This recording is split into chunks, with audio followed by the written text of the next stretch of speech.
ब्रह्म सूत्र के तृतीय अध्याय के चतुर्थ पाद के 10वें अधिकरण का विचार कल पूरा हुआ। 11वें अधिकरण का विचार आज होना है। इस अधिकरण के संक्षिप्त स्वरूप को बताने वाले अधिकरण सार के दोनों श्लोकों का पहले हम लोग उच्चारण कर लें।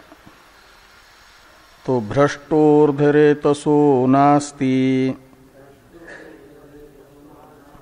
प्रायश्चित्तमथास्ति वा अदर्शनोक्तेर्नास्तेव व्रतिनो गर्धवः पशुः उपपातकमेवैतत् व्रतिनो मधुमांसवत् प्रायश्चित्ताच्च संस्कारात् शुद्धिर्यत्न परं वचः।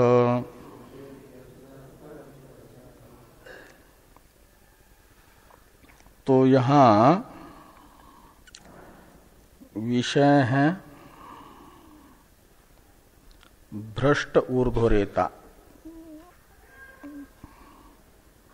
ऊर्ध्वरेता शब्द का अर्थ है सन्यासी। तो जो भ्रष्ट सन्यासी हैं, सन्यास धर्म से भ्रष्ट जो सन्यासी, प्रच्युत सन्यासी, उसको विषय बना करके ये संशय होता है कि भ्रष्टोर्धरेतसो प्रायश्चित्तम नास्ति अथ वा, और अथ को साथ जोड़ दीजिए, अथवा भ्रष्ट ऊर्ध्वरेतसः प्रायश्चित्तम अस्ति। इस प्रकार ये संशय है कि जो सन्यास धर्म से प्रच्युत हुआ सन्यासी है, उसका सन्यास धर्म से प्रच्युत होना रूप जो अपराध हुआ, उसका कोई प्रायश्चित्त नहीं है, शुद्धि का, दोष निवारण का, या प्रायश्चित्त है, ये संशय है। तो भ्रष्टोर्ध्वरेतसो प्रायश्चित्तम नास्ति अथवा भ्रष्टोर्ध्वरेतसः प्रायश्चित्तम अस्ति इत्याकारक हुआ संशय। तो पूर्व पक्षी कहते हैं ऊर्ध्वरेतसः भ्रष्टोर्ध्वरेतसः की अनुवृत्ति आएगी और नास्त्येव के साथ अन्वय होगा, प्रायश्चित्तम पद का भी अनुवर्तन आएगा। तो भ्रष्टोर्ध्वरेतसः प्रायश्चित्तम नास्त्येव, ये पूर्व पक्ष की प्रतिज्ञा है। भ्रष्ट ऊर्ध्वरेता का जो अपराध हुआ, सन्यास धर्म से प्रचवन रूप दोष हुआ, इस दोष का कोई प्रायश्चित्त नहीं है, अक्षम्य अपराध है, ये पूर्व पक्षी कहते हैं। प्रायश्चित्तम नास्तेव, ये जो पूर्व पक्ष की प्रतिज्ञा है, इस प्रतिज्ञा का साधक हेतु बताया पूर्व पक्षी ने। अदर्शनोक्तेर, भ्रष्ट ऊर्ध्वरेता के प्रायश्चित्त के अभाव का ज्ञापक है कि प्रायश्चित्तम न पश्यामि येन शुद्धेत स आत्महा, ये जो स्मृति है, आरूढ़ो नैष्टिकम धर्मम यस्तु प्रचवते पुनः प्रायश्चित्तम न पश्यामि येन शुद्धेत स आत्मा। तो नैष्टिक धर्म को स्वीकार कर लिया का मतलब सन्यासी बन गया। नैष्टिक ब्रह्मचारी भी सन्यासी हैं। और फिर कहते हैं प्रचवते, कुसंगादि के कारण सन्यास धर्म से प्रच्युत हो गया।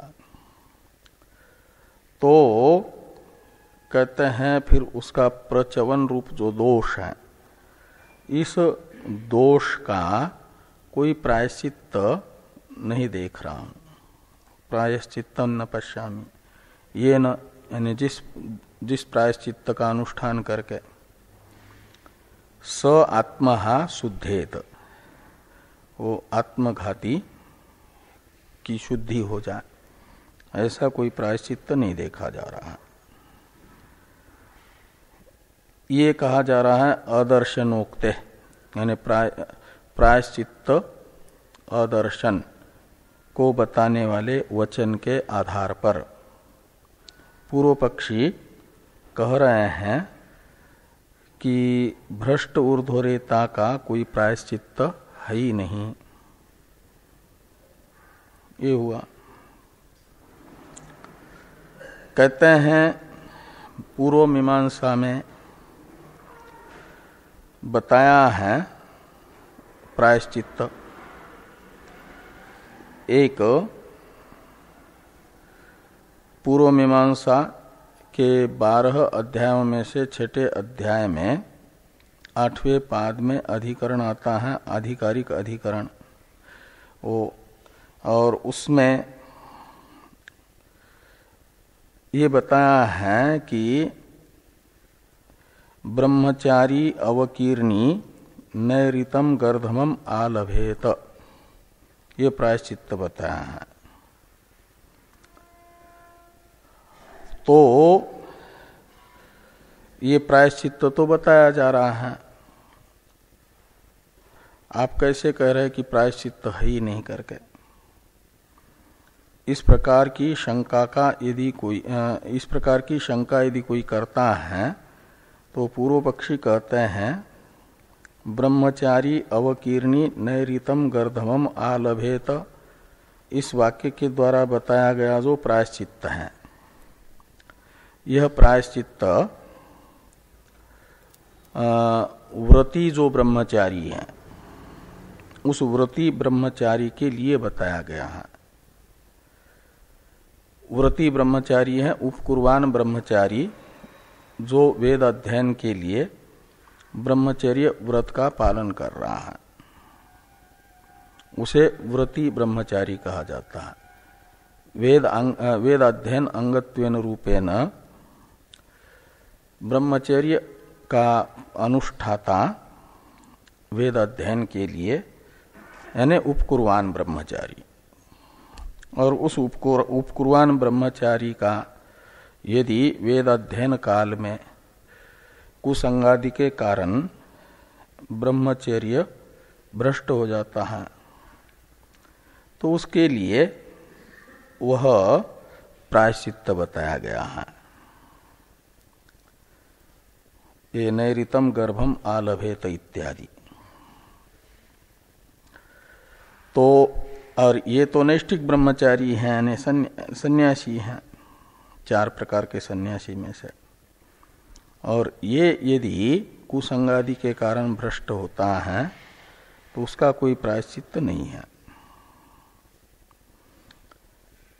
इस अभिप्राय से चतुर्थ पाद में लिखा कि व्रतिनो गर्धवः पशु, तो व्रति यानी उपकुर्वान ब्रह्मचारी के लिए गर्धव पशु नामक प्रायश्चित्त बताया गया है।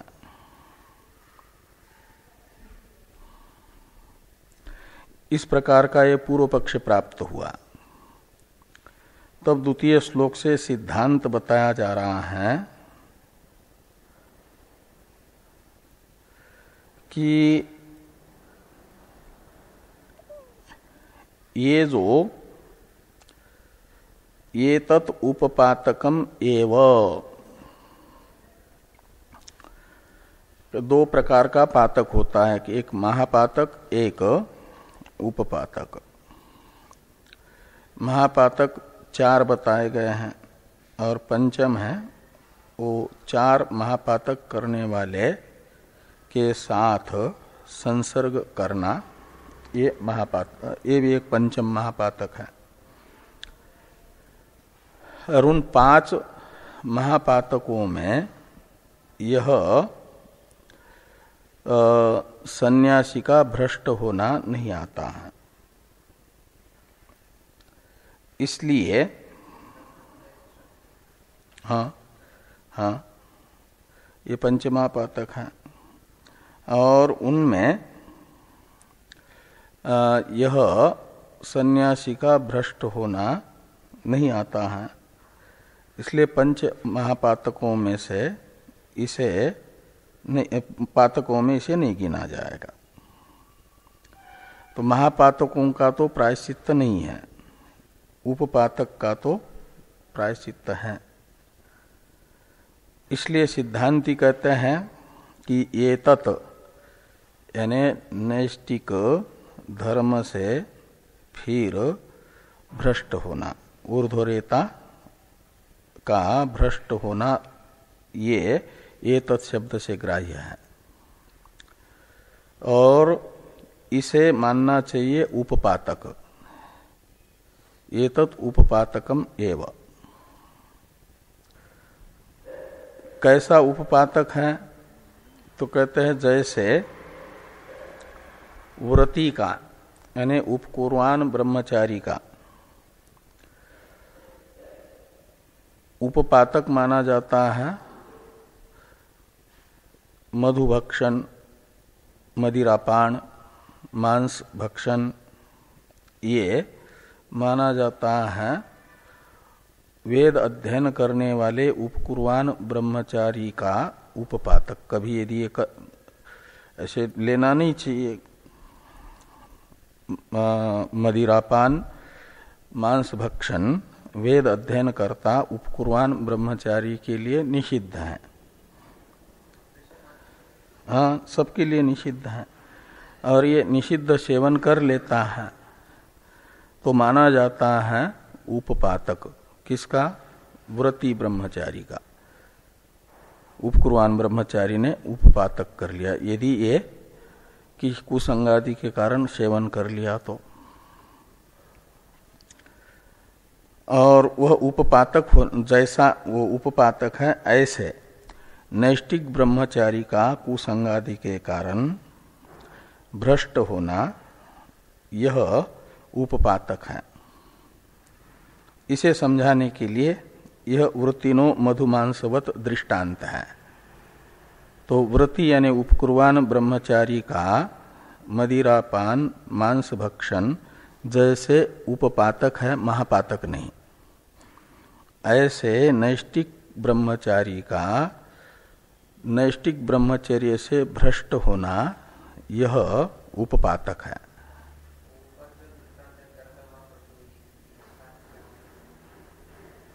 एक प्रायश्चित्त नामक जो कर्म है उस कर्म का नाम है ये। उसके लिए उस गर्धप तो गधे को कहते हैं, उसके साथ ही रहना होता है ना, एक प्रकार से अपमानित जीवन जीना पड़ता है। और वो उतने समय तक, जितने समय तक बताया, उन सबका साथ करके ये करना, एक प्रकार से ये दिखाना होता है उससे कि ये मैं पातकी हूं। लोगों को ज्ञापित होता है, उससे जो है उसका प्रायश्चित्त हो जाता है।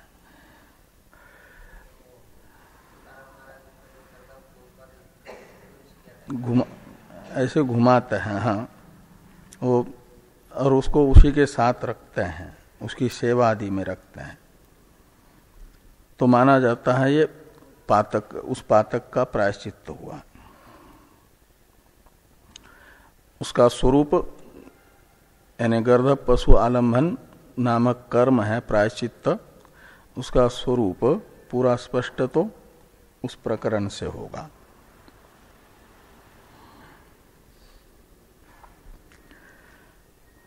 तो ये कहा गया द्वितीय श्लोक के पूर्वार्ध में कि उपकुर्वाण ब्रह्मचारी का मदिरापान मांस भक्षण जैसे उपपातक माना जाता है, ऐसे नैष्टिक ब्रह्मचारी का नैष्टिक ब्रह्मचर्य से भ्रष्ट होना उपपातक है।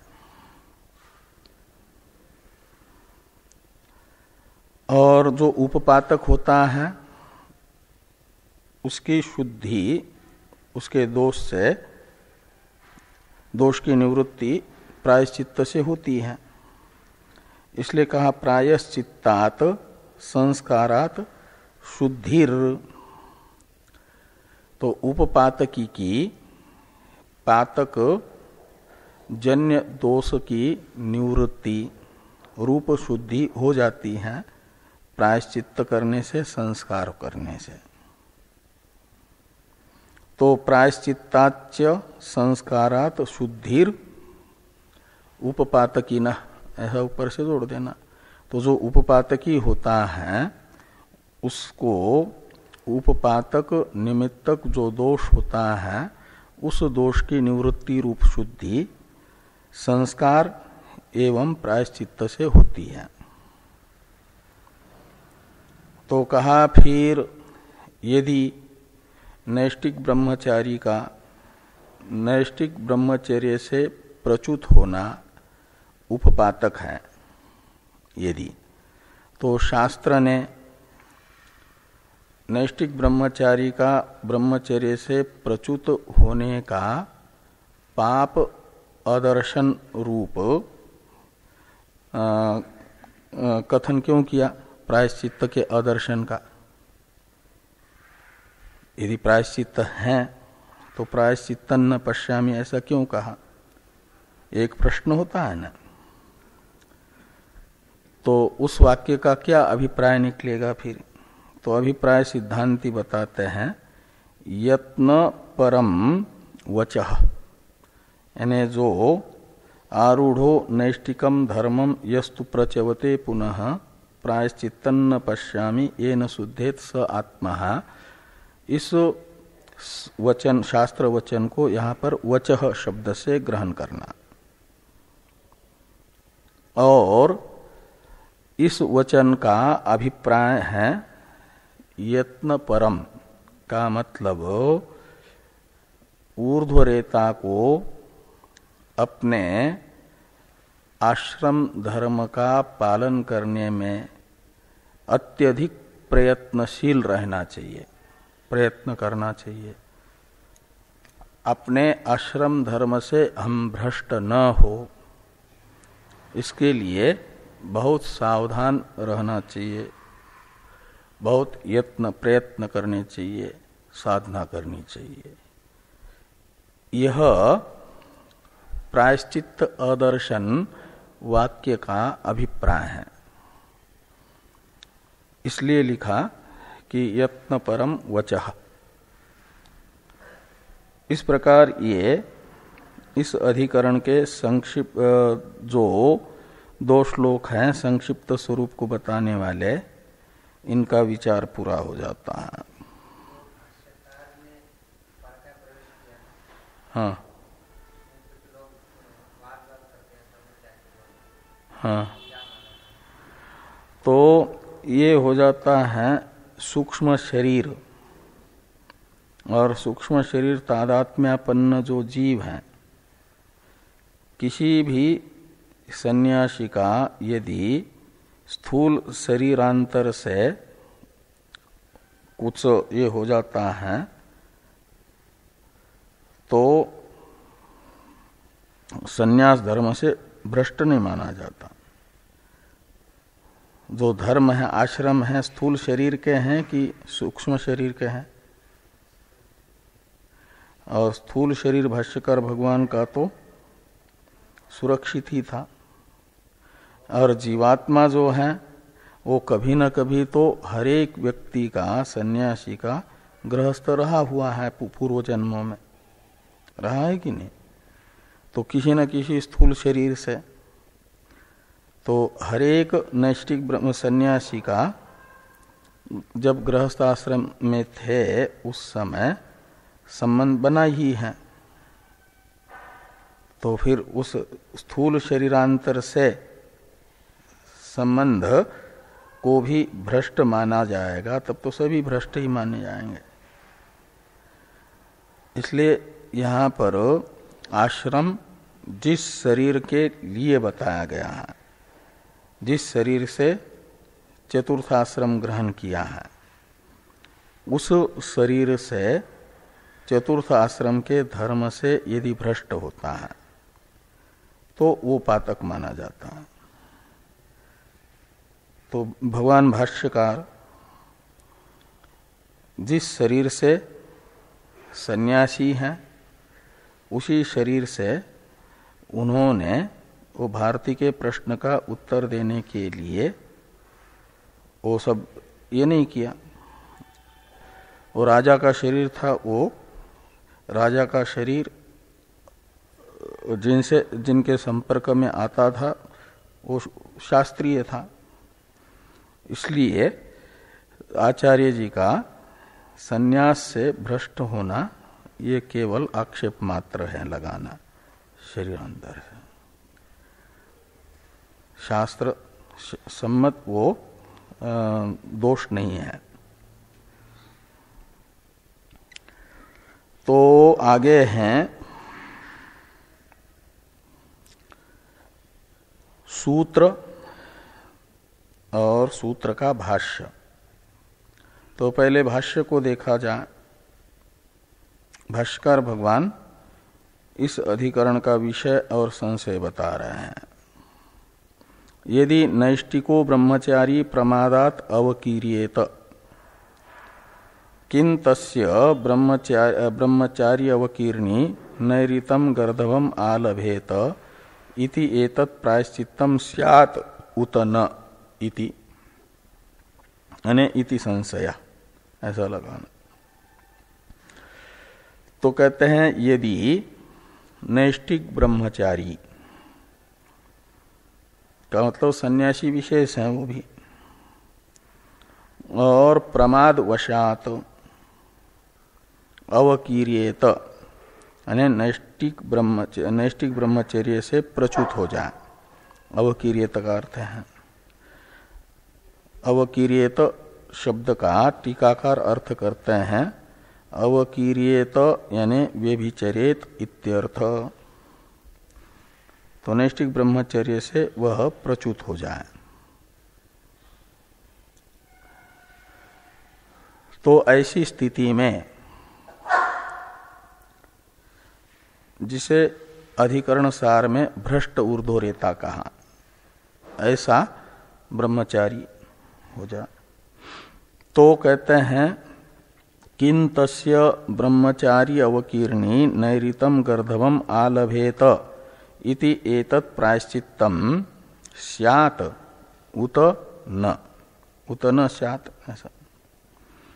तो ब्रह्मचारी अवकीर्णी नैरितम गर्धवम आलभेत इस वाक्य के द्वारा विहित जो प्रायश्चित्त है वह ब्रह्मचर्य से प्रच्युत होना रूप दोष की निवृत्ति के लिए नैष्टिक ब्रह्मचारी का वह प्रायश्चित्त माना जाएगा या नहीं माना जाएगा, ये संशय है। तो इस प्रकार का संशय होने पर पूर्व पक्षी अपना मत बताते हैं प्रथम सूत्र से। इस अधिकरण के दो सूत्रों में से प्रथम सूत्र है पूर्व पक्ष को बताने वाला, द्वितीय सूत्र सिद्धांत को बताने वाला है। तो सूत्र से बताया जा रहा है पूर्व पक्ष, विषय और संशय भाष्य में बता दिया गया।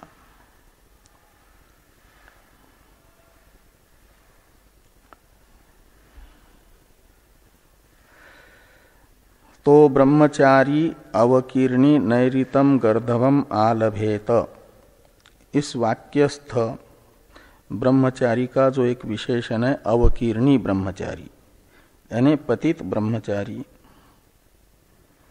तो अवकीर्णी शब्द का अर्थ पतित ये किया जा रहा है, उसका विग्रह किया जा रहा है टीका में।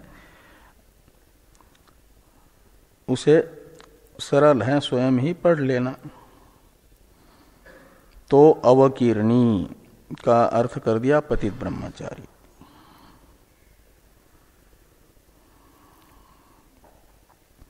और संशय बताया टीका में कि अत्र प्रच्युतस्य प्रायश्चित्तम स्यात् न वा इति उपपातकत्वात् पतन स्मृतेश्च संशयः। ते कहते हैं कि अत्र प्रच्युतस्य प्रायश्चित्तम स्यात् न वा, तो जो ब्रह्मचर्य से पतित हुआ उसका प्रायश्चित्त होगा या नहीं होगा, ये संशय हुआ। संशय का कारण बताया उपपातकत्वात् पतन स्मृतेश्च। एक यानी उपपातक होने के कारण प्रायश्चित्त होना चाहिए, और ये कोटि आएगी। उपपातक संशय में दो कोटि होती है ना, प्रायश्चित्त होगा, ये प्रथम कोटि है। इसमें हेतु है उपपातकत्वात्, उसका पतन उपपातक है। और पतन स्मृतेश्च यानी वो जो प्रायश्चित्त न पश्यामि येन शुद्धेत स आत्मा, ये स्मृति, ये दो स्मृतियां यानी एक स्मृति और एक उपपातकत्व, इन दो हेतुओं के कारण ये संशय हुआ। संशय में हेतु बताए गए ये दो पंचम्यंत। आगे हैं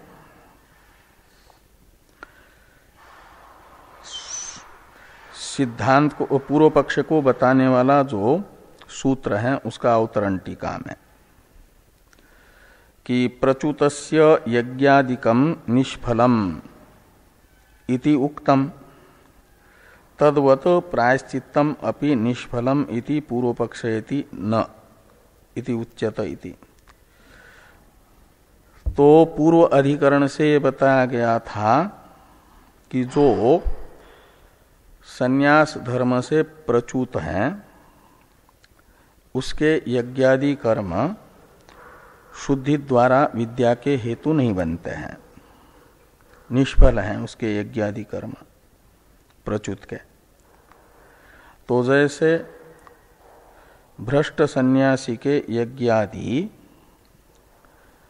शुद्धि द्वारा विद्या हेतु नहीं है, ऐसे प्रायश्चित्त भी सफल नहीं होगा उसका, ये पूर्व पक्षी कहते हैं। यानी पूर्व अधिकरण के सिद्धांत को दृष्टांत बना करके अपना मत इस अधिकरण में रखते हैं। तो एक प्रकार से पूर्व अधिकरण के साथ इस अधिकरण का दृष्टांत दार्ष्टान्त भाव संबंध भी बन जाता है कि जैसे पूर्वाधिकरण में कहा गया कि प्रच्युत सन्यासी के यज्ञादि कर्म निष्फल हैं, ऐसे फिर उसका प्रायश्चित्त भी दोष निवृत्ति रूप फल वाला नहीं होगा, निरर्थक होगा यज्ञादि के तरह। इस अभिप्राय से पूर्व पक्ष यहां पर बताया जा रहा है प्रथम सूत्र से। और भाष्य में प्रथम सूत्र का अवतरण है न इति उच्यते इत्यादि। अब प्रथम सूत्र का उच्चारण कर लें। न चाधिकारिकम अपि पतनानुमानात् तदयोगात्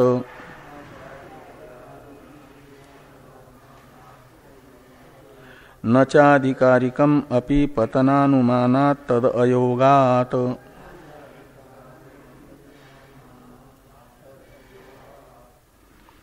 न च आधिकारिकम अपि पतन अनुमानात् तद अयोगात्, ऐसे 6 पद हैं इसमें।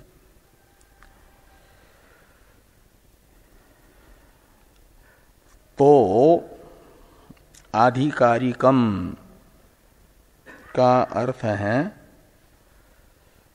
अधिकार को बताने वाले अध्याय को कहा जाता है अधिकार शब्द से।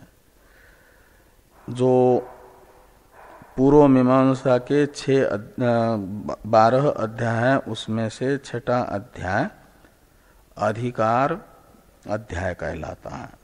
उसे अधिकार लक्षण कहते हैं। लक्षण शब्द का अर्थ है अध्याय। अधिकार लक्षण यानी अधिकार अध्याय।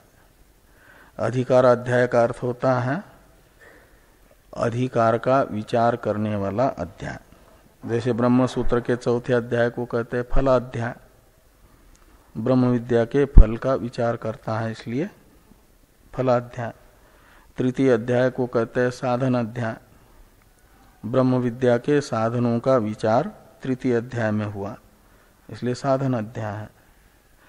ऐसे पूर्व मीमांसा दर्शन के 12 अध्यायों में से जो छठा अध्याय है उसमें कर्म के अधिकारियों का विचार हुआ है, इसलिए उसे कहा जाता है अधिकार अध्याय, अधिकार लक्षण। और उस अधिकार अध्याय में विचार किया गया कौन किस कर्म का अधिकारी है, कौन किस प्रायश्चित्त का अधिकारी है, कौन किस प्रायश्चित्त का अधिकारी नहीं है, इसका विचार किया गया है। तो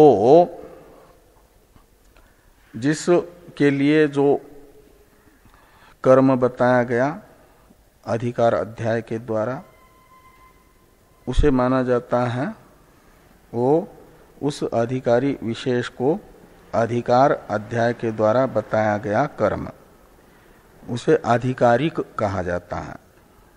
अधिकार का विचार करने वाले अध्याय में जिसके लिए जो कर्म निश्चित हुआ वह आधिकारिक इस शब्द से सूत्र में कहा जा रहा है।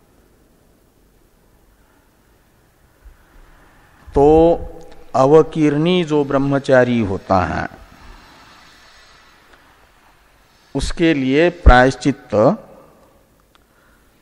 गर्धप पशु आलंबन बताया गया है। ये गर्धप आलभन नामक प्रायश्चित्त अवकीर्णी ब्रह्मचारी के लिए बताया गया। कहाँ पर? आपके छठे अध्याय में पूर्व मीमांसा के। इसलिए उसे कहा जाएगा आधिकारिक प्रायश्चित्त। गर्धप आलभन नामक जो प्रायश्चित्त है अवकीर्णी ब्रह्मचारी के लिए बताया गया वह आधिकारिक प्रायश्चित्त है। सूत्रस्थ आधिकारिक शब्द उसे बताता है। तो ये संशय हुआ न कि जो नैष्टिक ब्रह्मचारी ब्रह्मचर्य से प्रच्युत हुआ उसका प्रायश्चित्त होगा कि नहीं होगा।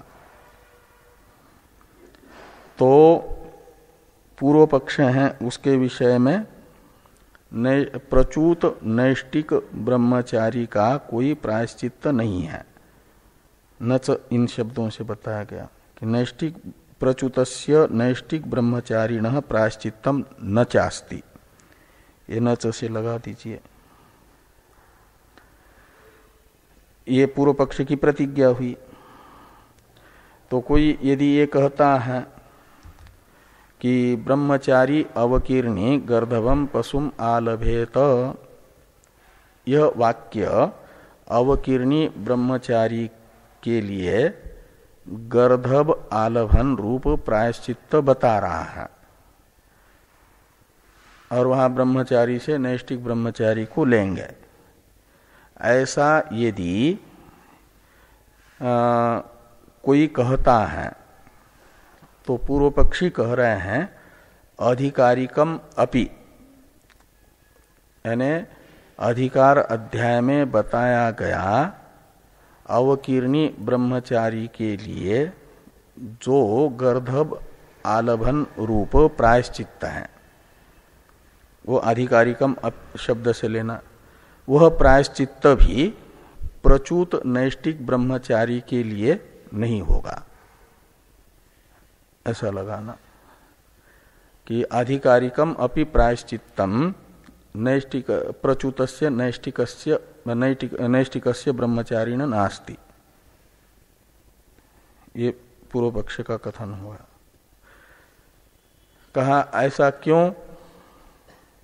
वहां तो ब्रह्मचारी शब्द का प्रयोग है, तो दोनों ब्रह्मचारी को लिया जाए, उपकुर्वान और नैष्टिक दोनों भी अवकीर्णी ब्रह्मचारी को गर्धभ आलभन रूप प्रायश्चित्त माना जाए। ऐसा यदि पूर्व पक्षी को कोई आग्रह करता है कि क्यों नहीं मान रहे हो वो नैष्टिक ब्रह्मचारी का प्रायश्चित्त हो, तो इसमें हेतु बताते हैं पूर्व पक्षी कि पतन अनुमानात। तो पतन अनुमानात, इसमें अनुमान शब्द का अर्थ है स्मृति। ब्रह्मसूत्र में कई स्थान पर प्रत्यक्ष शब्द श्रुति के लिए आया है, दृष्ट शब्द प्रत्यक्ष शब्द, और अनुमान शब्द आया है स्मृति के लिए। तो यहां पर भी अनुमान शब्द से स्मृति का ग्रहण करना। तो पतन अनुमानात का अर्थ निकलेगा पतन स्मृते। पतन अनुमानात का अर्थ है पतन स्मृते। तो वो जो आधिकारिक पतन है, क्या नाम, प्रायश्चित्त है, वह आधिकारिक प्रायश्चित्त भी प्रच्युत नैष्टिक ब्रह्मचारी का नहीं होगा। क्यों? तो पतन स्मृति ये बताती है। पतन स्मृति है जो ये है प्रायश्चित्तं न पश्यामि येन शुद्धेत स आत्मा, ये स्मृति, इसे कहा जाता है पतन स्मृति। तो पतन अनुमानात का अर्थ निकला पतन स्मृते। वह शास्त्र वचन स्मृति का वचन होने के कारण यह माना जाएगा कि नैष्टिक ब्रह्मचारी जो प्रच्युत हुआ उसका कोई प्रायश्चित्त नहीं है। वो अधिकार अध्याय में बताया गया गर्धभ आलभन रूप प्रायश्चित्त भी नहीं है, वो उपकुर्वान ब्रह्मचारी के लिए है। इसलिए कहा तद अयोगात। तो तद अयोगात यानी प्रायश्चित्त अयोगात, नैष्टिक ब्रह्मचारी का ब्रह्मचर्य से प्रच्युत होना यह अक्षम्य अपराध है। शास्त्र उसके लिए कोई प्रायश्चित्त का विधान नहीं करता। प्रायश्चित्त का विधान करने का अर्थ है एक प्रकार से उतना करा करके उसे क्षमा कर देना। और पूर्व पक्षी के दृष्टि में वह प्रायश्चित्त न होने के कारण अक्षम्य अपराध माना जाएगा। इसलिए कहा तद अयोगात। तो ये स्मृति तो जिसके लिए प्रायश्चित्त बताएगी, शास्त्र वो ये कह रही है कि स्मृति तो कह रही है कि नैष्टिक ब्रह्मचारी का कोई प्रायश्चित्त नहीं है, इसलिए गर्धभ आलभन नामक प्रायश्चित्त भी व्रति शब्दित जो उपकुर्वान ब्रह्मचारी है उसका होगा, नैष्टिक ब्रह्मचारी का नहीं होगा। तद अयोगात से कहा जा रहा है नैष्टिक ब्रह्मचारी उस प्रायश्चित्त के अयोग्य है, प्रायश्चित्त के योग्य नहीं है। तो तद अयोगात, इसमें योगात का अर्थ है संभवात, तत् यानी प्रायश्चित्त, और अयोगात का अर्थ निकलेगा असंभवात। इस स्मृति के कारण यह प्रायश्चित्त नैष्टिक ब्रह्मचारी का संभव नहीं होने से, असंभव होने से, तत्शब्द से प्रायश्चित्त को लेना, वो प्रायश्चित्त असंभवात प्रच्युतस्य नैष्टिकस्य ब्रह्मचारिणा, ये कहा। इसी प्रकार का इस सूत्र का अर्थ भाष्यकार भगवान बता रहे हैं। भाष्य को देखिए। तो भाष्य को देखिए, न इति उच्यते, यानी प्रचूत नैष्टिक ब्रह्मचारी का कोई प्रायश्चित्त नहीं है। सूत्रस्थ नच का अर्थ कर दिया, न इति उच्यते। अब आधिकारिकम अपि इसका अर्थ करने जा रहे हैं यद्यपि इत्यादि से। तो कहते यद्यपि अधिकार लक्षणे निर्णीतम प्रायश्चित्तम अवकीर्णी पशुश्च तद्वत आधानस्य अप्राप्त कालत्वात् इति तदपि न नैष्टिकस्य भवितुम अर्हति। तो अधिकार लक्षणे यानी पूर्व मीमांसा के अधिकार का विचार करने वाले अध्याय में, अधिकार लक्षण का अर्थ है छठा अध्याय, पूर्व मीमांसा दर्शन का छठा अध्याय। उसमें यद्यपि प्रायश्चित्तम निर्णीतम ऐसा अन्वय करना कि जो जिस प्रायश्चित्त का निर्णय किया गया है अवकीर्णी ब्रह्मचारी के लिए, ये ब्रह्मचारी अवकीर्णी नैरितम गर्धवम आलभेत, ये वेद वाक्य है प्रायश्चित्त का विधान करने वाला। इसको विषय बना करके पूर्व मीमांसा के छठे अध्याय में विचार हुआ कि इस प्रायश्चित्त का अधिकारी कौन सा ब्रह्मचारी है, किस ब्रह्मचारी के लिए इस वाक्य के द्वारा प्रायश्चित्त का विधान किया जा रहा है। तो वो जिस अधिकरण में, जिस सूत्र में निर्णय किया गया है वो सूत्र है अवकीर्णी पशुश्च तद्वत आधानस्य अप्राप्त कालत्वात्। ये पूर्व मीमांसा दर्शन का छठे अध्याय के 8वें खंड का 8वें पाद का 21वां सूत्र है। इस सूत्र में यह निर्णय किया गया है प्रायश्चित्त का। तो ये जो इस अधिकरण में निर्णीत जो प्रायश्चित्त है उसे सूत्रस्थ आधिकारिकम अपि इस शब्द से लेना, आधिकारिकम शब्द से।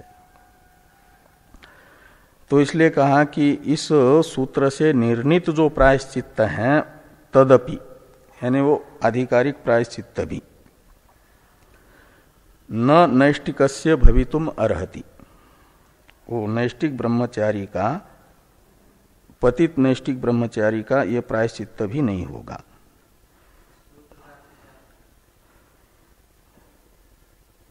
वो पूरा शब्दार्थ तो इतने मात्र से, सूत्र मात्र से नहीं लगेगा। तो नैष्टिकस्य ब्रह्मचारिण अपि भवितुम न अर्हति, वो पतित नैष्टिक ब्रह्मचारी के लिए वो प्रायश्चित्त नहीं होगा।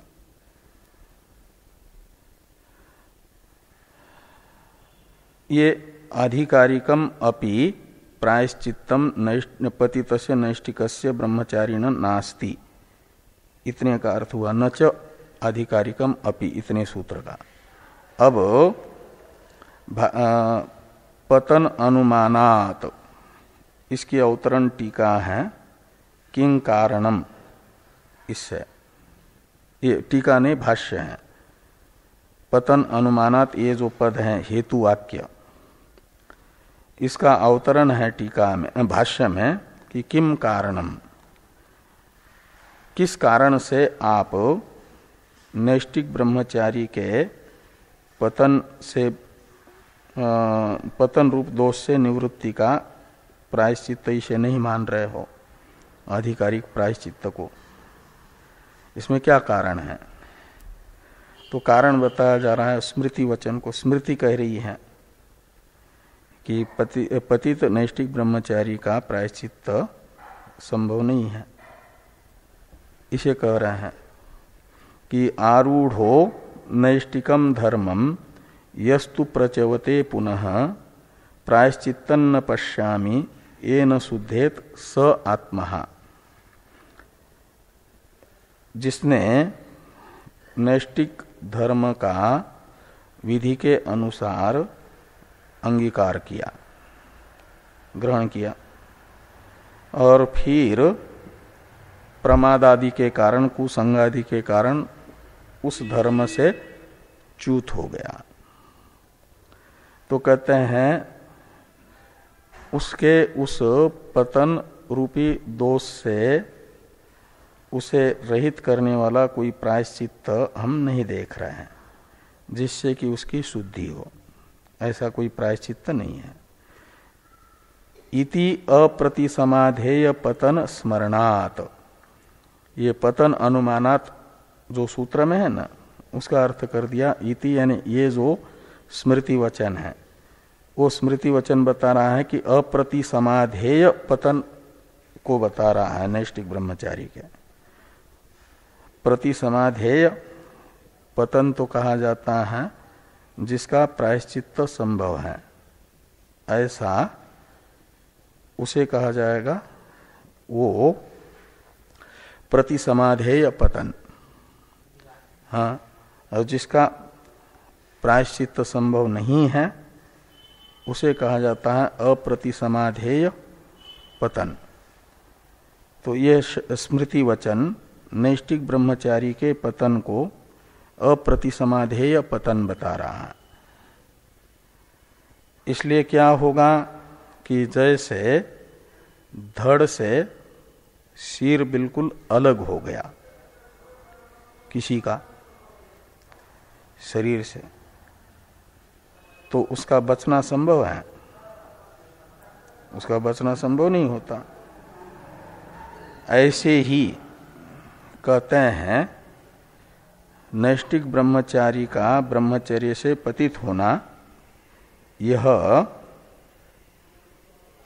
अप्रतिसमाधेय वो पतन है, विनाशी उसका वो है। इसके लिए उदाहरण बताया जा रहा है कि छिन्न शिरस इव प्रतिक्रिया अनुपपत्ते, ये तद अयोगात का अर्थ कर रहे हैं कि जैसे छिन्न शीर वाले व्यक्ति को बचाना असंभव है, ऐसे ही नैष्ठिक ब्रह्मचर्य से पतन का भी कोई प्रतिक्रिया नहीं है, का मतलब प्रायश्चित्त नहीं है। तो प्रतिक्रिया अनुपपत्ते, ये तद अयोगात का अर्थ कर दिया। इसलिए जो ब्रह्मचारी अवकीर्णी नैरितम गर्धमम आलभेत, इस वेद वाक्य के द्वारा अवकीर्णी ब्रह्मचारी का प्रायश्चित्त बताया जा रहा है, वह उपकुर्वान ब्रह्मचारी का यदि पतन हो जाए ब्रह्मचर्य से तो वह प्रायश्चित्त है। ये आगे कहते हैं कि उपकुर्वानस्य तु तादृक् पतन स्मरणाभावात् उपपद्यते तत्प्रायश्चित्तम, तत्प्रायश्चित्त मैंने आधिकारिकम प्रायश्चित्तम। ये जो आधिकारिक प्रायश्चित्त है वह उपकुर्वान ब्रह्मचारी का तो संभव है, क्योंकि स्मृति नैष्ठिक ब्रह्मचारी के पतन को अक्षम्य पतन बता रही है, उपकुर्वान ब्रह्मचारी के पतन को नहीं। इसलिए जो प्रायश्चित्त बताया गया है वह उपकुर्वान ब्रह्मचारी के लिए बताया गया है, नैष्ठिक ब्रह्मचारी के लिए नहीं, ये कहा गया। थोड़ी टीका है, ये पूरा होने पर ये पूर्व पक्ष पूरा, ये पूर्व पक्ष के सूत्र पूरा ही हो जाएगा ना, इसको कर लें कि अत्र कृत प्रायश्चित्तस्य कर्म ज्ञान हेतुर न भवति इति फलम। अत्र का अर्थ है पूर्व पक्ष मत, तो पूर्व पक्ष के मत में फल हो जाएगा कि नैष्ठिक ब्रह्मचारी प्रायश्चित्त कर भी लेता है तो उसका कर्म शुद्धि द्वारा फिर ज्ञान का हेतु नहीं बनेगा। तो ज्ञान हेतुर न भवति, ये पूर्व पक्ष के मत में फल हुआ। और सिद्धांत में कहते हैं सिद्धांते तु भवति, यानी सिद्धांत के अनुसार नैष्टिक ब्रह्मचारी का वह पतन माना जाता है उपपातक, और उपपातक का जैसे अन्य लोग प्रायश्चित्त करते हैं, शुद्ध हो जाते हैं, शुद्ध होने से फिर उनका कर्म ज्ञान का हेतु बन जाता है, ऐसे ये उपपातक होने से प्रायश्चित्त से शुद्धि होगी पतित नैष्टिक ब्रह्मचारी की भी, और उसके द्वारा किए गए फिर जो कर्म है वह ज्ञान के हेतु बनेंगे। ये सिद्धांत मत में फल होगा। तो सिद्धांते तु भवति इति भेद, यानी ये फल भेद है। तो यथा उपनयन काले होमो लौकिकाग्नो एव कार्य, तो उपनयन के समय जो होम किया जाता है वह लौकिक अग्नि में किया जाता है। वैदिक अग्नि होती है आह्वनीय अग्नि, वो आज्ञाधान के अनंतर प्राप्त होती है। 3 अग्नियां होती है ना, आह्वनीय अग्नि, गार्हपत्य अग्नि और दक्षिणाग्नि। इन 3 अग्नियों को कहा जाता है वैदिक अग्नि। और ये जो उपनयन के समय तो अभी वैदिक कर्म करने का अधिकार प्राप्त करने की ये विधि है, तो उपनयन के समय जो होम होता है वह होम लौकिक अग्नि में किया जाता है, वो वैदिक अग्नि में नहीं। आगे कहते हैं, यानी ये तो दृष्टांत हुआ, अब इसका दार्ष्टान्त बताते हैं कि दार संबंध उत्तर काल विहित आधानस्य संप्रति अप्राप्त कालत्वेन आह्वनीया भावात। इसमें पहले हेतु बताया कि उपनयन काल में होने वाला होम क्यों किया जाता है लौकिक अग्नि में ही। इसमें हेतु बताया गया कि जब गृहस्थ बनता है, पत्नी के अपने कुल के अनुरूप पत्नी को ग्रहण कर लेता विवाह से, तो कहते दार संबंध उत्तर काल, विवाह के पश्चात विहित जो आधान है, वो गृहस्थ के लिए विहित है आधान, अग्न्याधान, और फिर उसके पास आह्वनीय अग्नि आएगा, वो वैदिक अग्नि है। तो इसलिए आह्वनीय अग्नि में तो उपनयन के समय होने वाला होम नहीं किया जाएगा ना, वो लौकिक अग्नि में होगा। तद्वत अवकीर्णिनो ब्रह्मचारिण प्रायश्चित्त पशुर गर्धवो लौकिकाग्नो होतव्य। तो ये जो अवकीर्णी ब्रह्मचारी है उसका जो प्रायश्चित्त है, प्रायश्चित्त होम होगा, वह लौकिक अग्नि में होगा, लौकिक अग्नि में हो जाएगा। लौकिक अग्नो होतव्य इति अधिकार लक्षणे षष्ठाध्याये निर्णीतम। अधिकार लक्षण है 6ठा अध्याय, अधिकार का निर्णय करने वाला अध्याय पूर्व मीमांसा का, उसमें बताया गया। प्रायश्चित्तम आधिकारिकम तद उपकुर्वानस्य एव। जो अधिकार अध्याय में निर्णित प्रायश्चित्त है वह नैष्टिक ब्रह्मचारी का नहीं, उपकुर्वान ब्रह्मचारी का ही है। न नैष्टिकस्य इति प्राप्ते, इस प्रकार पूर्व पक्ष प्राप्त होने पर सिद्धांत बताया जा रहा है 42वें सूत्र से, वो आगे आएगा। ओम पूर्णमदः पूर्णमिदम्